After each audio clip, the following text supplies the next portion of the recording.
সবুজ আকাশ ও নির্মল বাতাস থাকলেই যে দিনটি ভালো যাবে এরকম কিন্তু কোনো মানে নেই। সেরকমই ছিল আজকের দিনটি।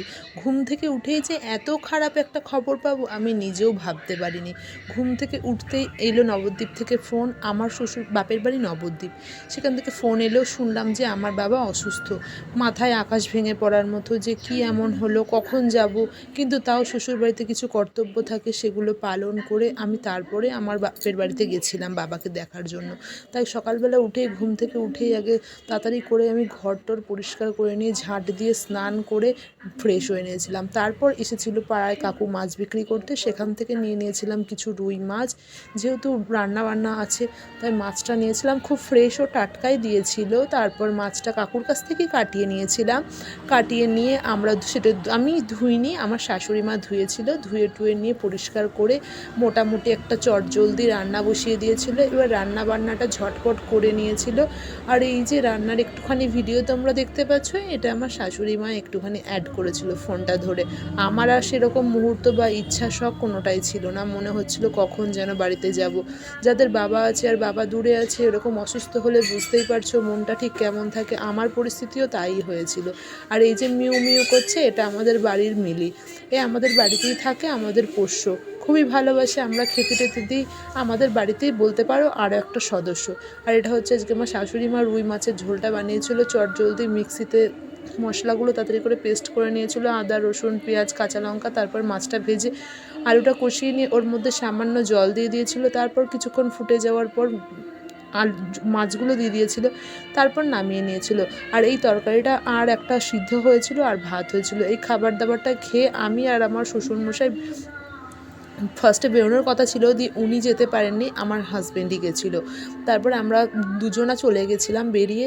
এবার বেরিয়ে যাওয়ার পর দেখলাম একটু লেট হয়ে গেছে। তারপর সেখান থেকে আমরা ফার্স্টেই আমার যে আত্মীয় স্বজন যারা আছে তাদেরকে নিয়ে ফার্স্টেই হোটেলে ঢুকিয়ে নিয়েছিলাম, কারণ পরে আর খাওয়া হবে কি হবে না। তখন পরন্ত বেলা প্রায় দুপুর 3টে পেরিয়ে গেছে। তাই সবাই মিলে আগে হোটেলে একটু খাওয়া দাওয়া করে নিয়েছিলাম। আমরা নিরামিষ ভাত খেয়ে নিয়েছিলাম। তারপর বাবার কাছে গেছিলাম, সেখানে অ্যাডমিট করা থেকে ভর্তি করা থেকে বিভিন্ন রকম ওষুধপত্র থেকে সব কিছুই অ্যারেঞ্জমেন্ট করা হয়েছিল। যতটা পারা যায় চেষ্টা করা হচ্ছে যত তাড়াতাড়ি ভালো হয়েছে।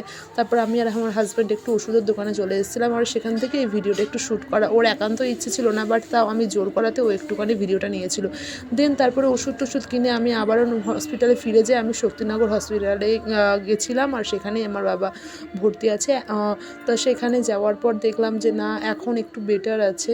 তো ভগবানের কৃপায় আরও তাড়াতাড়ি ভালো হয়ে উঠুক, সুস্থ হয়ে উঠুক। কত রকম পেশেন্ট এখানে গেলে দেখা যায়, সত্যি মানুষ মৃত্যুর সাথে কীভাবে পাঞ্জা লড়ছে মানুষ প্রতিনিয়ত বেঁচে থাকার জন্য।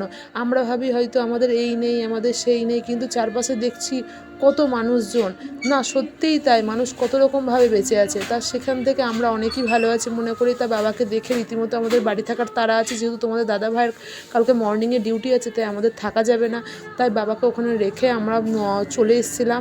ফার্স্টে আমরা ওখান থেকে বাস ধরতে হবে, কারণ শক্তিনগর থেকে বাস ধরে আসতে হবে নবদ্বীপ। তারপর নবদ্বীপ থেকে ওখান থেকে আবার ট্রেনে করে আসতে হবে আমাদের ত্রিবেণী।